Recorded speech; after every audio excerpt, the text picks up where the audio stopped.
This is the Night Wolf howling at you, and today we're going to look at the He-Man and the Masters of the Universe, Webstor, Evil Master of Escape, part of the 2000X cartoon collection. And I gotta say, I think this guy's probably got a bunch of unique parts because he had a pretty unique build in the series as well. And if we turn the box around here,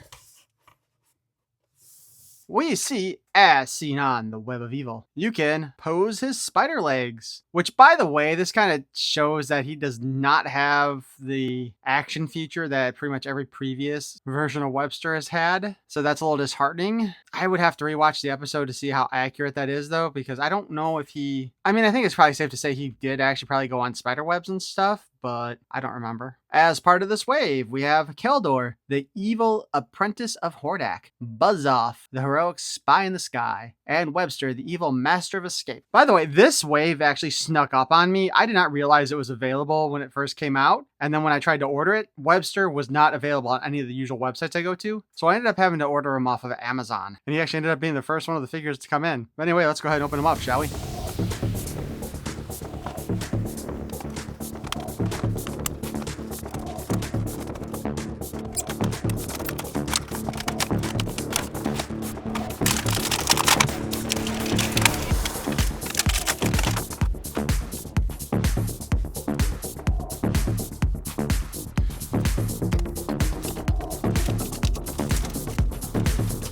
We have his little white sheet here, which I really thoroughly cut through. And it shows lots of removable parts, all the usual for our 2000X figures, plus his spider arms and legs, which, let's see. We got two that are extended a little more than the others, and two less extended ones, I guess. Looks like these two are supposed to go at the top and these two at the bottom. Appears also that the only articulation is a single hinge at the end here, which is extremely disappointing. It would have been nice if the legs were articulated here and possibly even here. And we can see the holes in his back that they go into. Before we do that, though, I'm going to strip him because we need to take a good look at his body.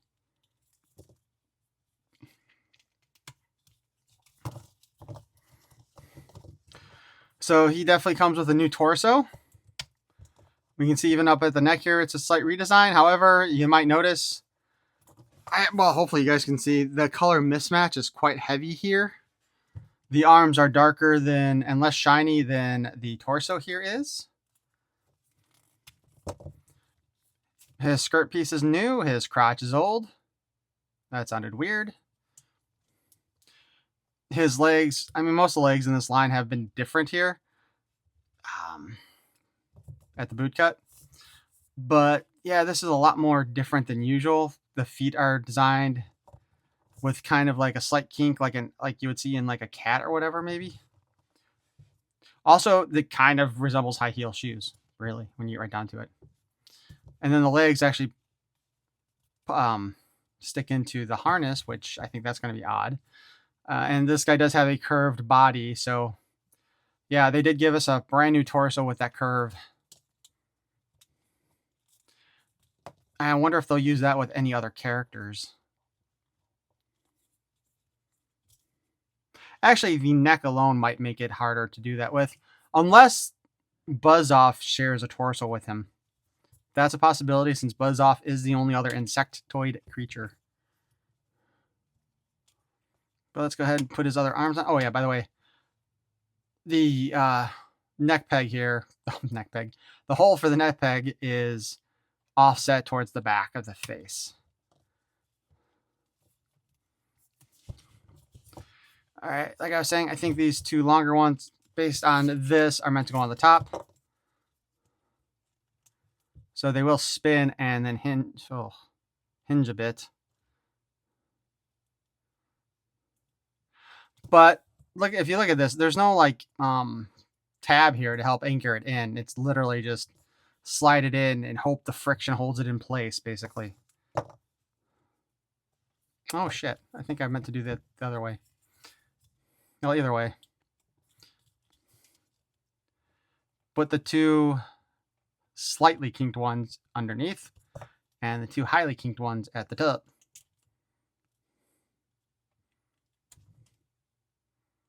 can't imagine it matters really which side. I am straight off going to say I am not too impressed with these legs at all. Yeah, they don't look very good, in my opinion. In fact, I'd say they look kind of terrible.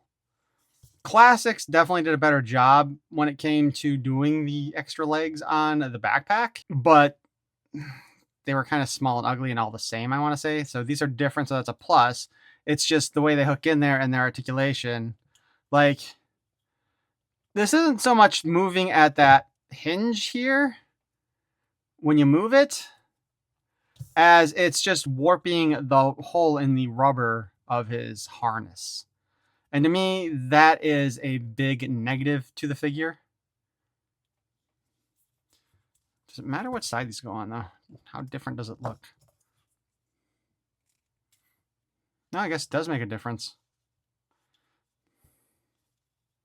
Yeah, not too impressed with those at all. The head here, articulation-wise, we've got the ball joint and the little open area there so we can wiggle it all around. Head does move up and down. You can look sideways.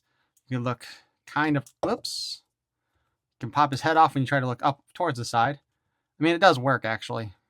And the head will spin all the way around. The arm hinges up and down. New arm pieces here and here, both. So up and down, spin. Ow. The little spiky things are kind of sharp, and it will hit the arm there. Hand is a single joint, bends at about 90 degrees. Spin at the wrist. We have in and out articulation on both wrists. And the hands are basically the same design on both sides. There is little hairy bits there, spiky bits, whatever. We can do a 360 spin at the waist. We can kick forward. And we can kick back. I feel like this should be a comic page right here, this pose. We can also kick out. He got a decent high kick. Not great, but okay, average for these figures. Knee bends at 90 degrees. There is a peg there. Kind of like with the elbow too, and I didn't mention that earlier, but the peg. Recently, there was another figure we talked about where this would have been useful. So, hinge, spin. Foot also does a hinge and a spin.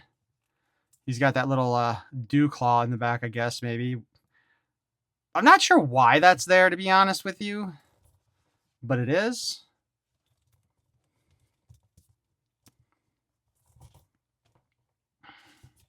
Oh, the head sculpt itself looks pretty badass. Like, this is a much scarier head for this guy than we've gotten in any of the other figures, I would say, kind of. And I think part of it is the additional eyes there, but the fangs here definitely look kind of scary. So yeah, I do like this head sculpt quite a bit. Also, to note, on his bracers here, I hope you guys can see that, there's actually like an hourglass form right there. I mean, remember, this is a whole new sculpt, and the bracers don't come off, so that's sculpted in there. So they went ahead and made it dedicated really for him. So yeah, I'm just going to say it. His spider legs suck. This is another one of those things where there's like no play value whatsoever in those legs. Like, besides the lack of articulation, the fact that they don't really stick in there and stay in his backpack is also problematic in my opinion. They're hard to make look good, I would say, overall. Like, I was trying to do some kind of combat pose with him. You know what? And it's really difficult to balance this figure also. Like, without the stand, the best you could do is have him just be straight up there. And as you already saw, he's fallen once already. Twice, technically. Maybe I'll leave both of them in there at this point now. But yeah, he's a difficult little guy, I'm just gonna say. I don't like the way they did the legs. Honestly, the spare spider legs, those should have been done a lot better. There should be more articulation, and they should at least have like a little knob at the end so that they actually stay in the backpack when you put them in there and not fall off as you try to move them around, which I had that problem with when I was trying to pose them for this. So yeah, he looks pretty good, but ultimately the design of his extra spider legs just is terrible.